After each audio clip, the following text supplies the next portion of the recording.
BTR আৰু বিটিচিৰ বাবে আজিৰ দিনটো এটা গৌৰৱময় দিন।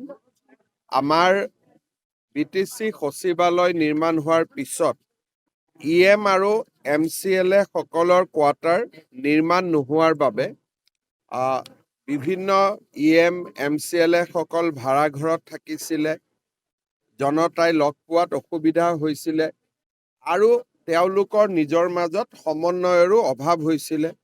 বহুজনৰ কোকৰাঝাৰত ঘৰো নাছিলে, ওদালগুৰি মাজবাট তামোলপুৰৰ পৰা অহা যোৱা কৰিছিলে। আজি আমাৰ এটা বহুদিনীয়া অভাৱ পূৰণ হ'ল। 20টা EMৰ কোৱাৰ্টাৰ হ'ল, 30টা MCLA কোৱাৰ্টাৰ হ'ল আৰু ভৱিষ্যতেও ইয়াক আৰু যদি প্ৰয়োজন হয় ইয়াক সম্প্ৰসাৰণ কৰাৰো ব্যৱস্থা ৰাখি থোৱা গৈছে। ৰাজ্য চৰকাৰে 100 কোটি টকা এই প্ৰকল্পৰ বাবে অনুমোদন দিছিলে।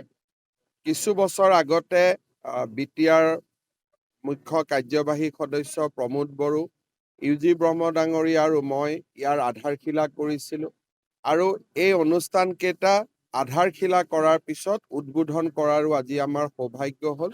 মই বড়োলেণ্ডবাসী ৰাইজক আজিৰ দিনটোত অভিনন্দন জনাইছোঁ। UPPL আমাৰ NDAৰ সহযোগী দল আৰু আমি যেতিয়া এটা সহযোগিতা কৰোঁ, সহযোগিতা অব্যাহত থাকে আৰু UPPL আমাৰ মন্ত্ৰীসভাতো আছে।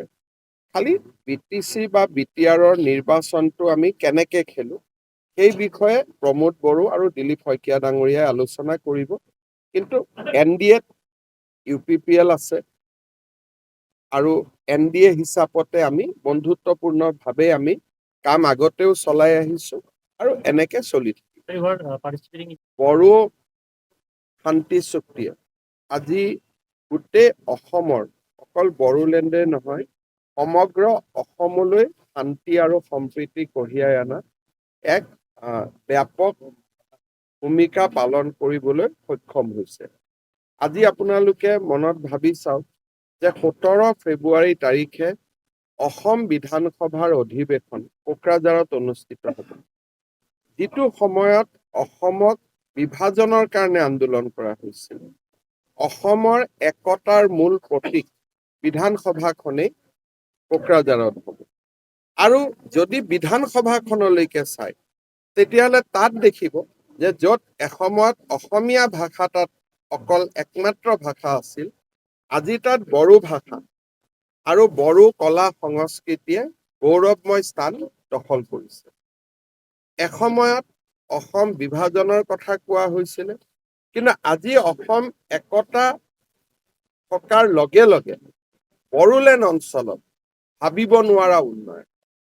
এখন মেডিকেল কলেজ আছিল, এতিয়া 2খন মেডিকেল কলেজ। বড়ো একৰ্ড হোৱাৰ আগতে এখনো মেডিকেল কলেজ নাছিল। বড়োলেণ্ড বিশ্ববিদ্যালয় এখন আছিল, এপ্ৰিল মাহৰ পৰা কোকৰাঝাৰ বিশ্ববিদ্যালয়, য'ত এখনো বিশ্ববিদ্যালয় নাছিল, মাত্ৰ গুৱাহাটী ইউনিভাৰ্চিটিৰ এটা কেম্পাছ আছিল, তাত আজি 2খন বিশ্ববিদ্যালয়। যিবিলাক কথা আমি কেতিয়াও ভাবিবও পৰা নাছিলো, শান্তি চুক্তিয়ে আজি বড়ো অঞ্চললৈও বিকাশ আনিছে, প্ৰগতি আনিছে আৰু অসমৰো শ্ৰীবৃদ্ধিত অৰিহণা যোগাইছে।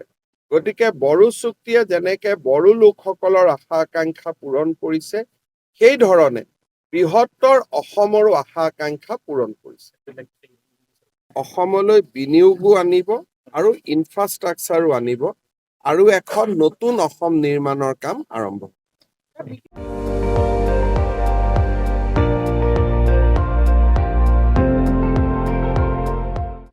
আপুনি চাই আছে ND24, সৰ্বশ্ৰেষ্ঠ নহয় সৰ্বোত্তমৰ দৌৰত।